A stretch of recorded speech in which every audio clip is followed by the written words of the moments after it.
You're definitely going to have to write an essay in one of those classes, if not an essay every month.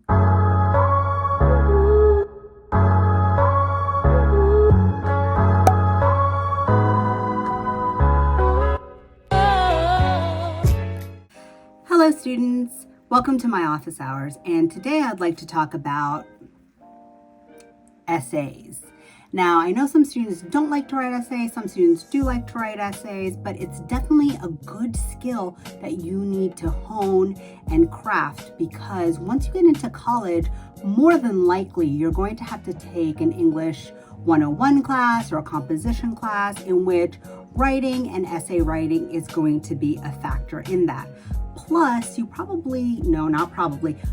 have 4 years of English in high school where you're definitely going to have to write an essay in one of those classes, if not an essay every month, or who knows what your teacher wants, but you're definitely going to have to write an essay. Now, I want to give you a nice formula and step-by-step plan to get you writing your essays in a cohesive and complete way. But before that, don't forget to hit the button down below to subscribe for more tips and tutorials on how to better your writing. All right, so if you are not comfortable with writing and analyzing literature and quotes, well then this video is for you. Okay, so that's where we have the step-by-step plan for what you need to write. Okay, so once you practice that and you get good at that formula, then of course you can veer off and be more creative and try different styles of writing. This really is to get you to the level where you are comfortable with writing an essay and tackling an essay, tackling a piece of writing, tackling a writing assignment. And then after you get comfortable, then you can be creative, try different things, try different ways of answering your thesis. But right now, this is just a surefire way to give you a cohesive essay. Now let's go see what that is. Okay, hi students. As you can see, I'm in my virtual library and I'm ready to go for the step-by-step formula of how to write an English essay or literature class. Okay, how to write an English literature essay. Let's go. Step 1. Boom. The introduction. Okay, the introduction is the first paragraph, as you know, the word introduction. But I want you to remember, first impressions matter. Okay, so your introduction paragraph is going to be your first impression for your teacher or the reader about what your whole essay is going to be like. Is it going to be complete? Is it going to make sense? Are you interested in reading this essay? So make sure you have a strong introductory paragraph. But what do we need in the paragraph? What little bits? Remember, this is a step-by-step guide. Let's go see. Okay, the first thing you can put, and that's why this is an easy formula, this is your first sentence. In the story, title of the story, by author's name. And then you create a main idea sentence. For example, in the story The Necklace by Guy de Maupassant, there is a very prideful and judgmental woman who ends up in misery. Okay, so that's my story, my main idea sentence. But you can add the title of the story and the author. In Harry Potter by J.K. Rowling, in A Christmas Carol by Charles Dickens. Okay, that's what you have. Then after you put that first sentence, then you need your thesis sentence. Now this is the raison d'etre, or the reason of an essay. This is the whole reason the essay is alive, is being written. The thesis. Okay, thesis sentence. You will get this from the prompt or the question. If your teacher or if the state test gives you a prompt or a question, you turn that into a statement, and that's your thesis. The thesis is what you want to prove in the essay, right? Always think about thesis. Are you proving the thesis? When you do your first paragraph, are you proving the thesis? Introduction, then After you have in the story, whatever the story is, by who it is, then you have your thesis, then you have introduction of the main characters. The main characters that you are using in your essay, you need to talk about them. Give a little bit of background information on them, who they are, and then give background information or a brief summary about what happened in the story. Have this in your mind that the teacher or the reader did not read what you wrote. So you need to be extremely clear about what you want to say, okay, and how you are explaining things. That's why you need to give a little bit of background information about what is happening, not retelling the whole story again, but key details that you need your reader to know for the rest of your essay, okay? So that is the introduction. That's the step-by-step of an introduction, making a thesis. Thesis is the most important thing. So I'm going to talk about that next. What is a thesis? Like I said, thesis is the whole reason of the essay. Thesis is something you need to prove. Thesis is a statement that if you need to prove it, it is not a fact. It is kind of like your opinion on the piece of literature or the story or the movie. You could do it on a movie. It's your opinion that you're going to prove throughout the essay. I made a little example here. In Disney's The Little Mermaid, Ariel is a boy-crazy teenage mermaid who gives up her voice for a man who should not be considered a role model. So my thesis here is my opinion that Ariel is not a role model. She is just a boy crazy teen. Like, she should not have given up her voice for a man, right? And then I will take pieces of evidence from the movie to support this. Now, other people can have a totally different opinion. That can be their essay, right? You can say Ariel is an extremely curious and courageous teenage mermaid who sacrifices her sea life to go into human life, okay? Because she's a mermaid. That's another opinion. You can have whatever opinion you have as long as you back it up. But you see what a thesis is?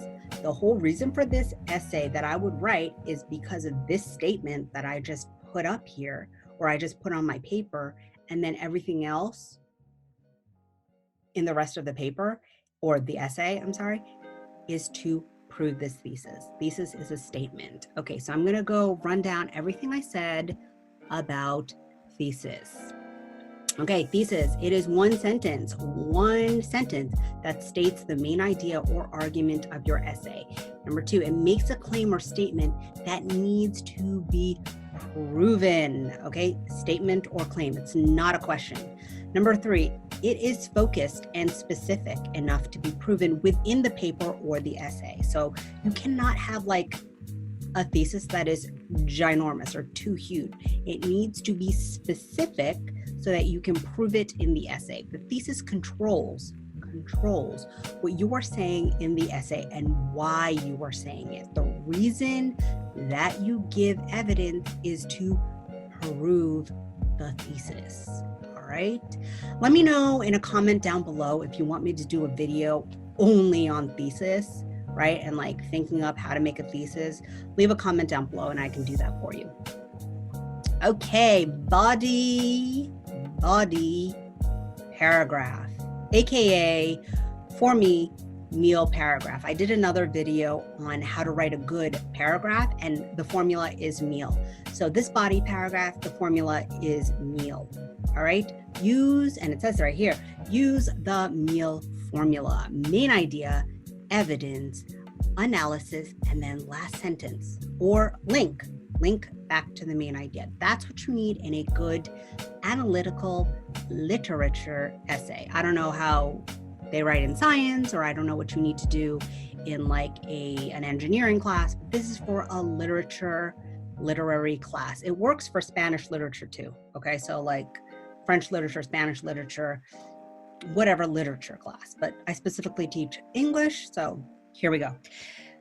Body paragraph. Once you have your introduction, then you're going to have your body paragraph, which is meal. Main idea, sentence of the topic of this paragraph. Main idea sentence will be the topic of that paragraph, because you might have 2, 3, 4, 5 body paragraph. You need a different topic sentence, okay? Okay, so topic sentence. Then evidence. Use a sentence starter for your evidence to make it more academic. I went over this in my paragraph video. Okay, so evidence needs to be 100%, needs to be compelling, it needs to prove your thesis, it just needs to be a good evidence. Okay, then analysis 1 for the evidence, you could just follow these questions for analyzing the evidence. What is happening in the quote? Why is it happening? And what is the character feeling? So that's for analysis 1. Of course, what is the character feeling? You can change it to what is the conflict, what is the reason, what is the theme, whatever, tailor it to your piece of evidence. And then analysis 2, the important part, okay, because this is your thinking. Explain why the quote is important. Okay, why is this quote important to proving your thesis? Explain what the quote reveals about the character. Right? What does this reveal for the story?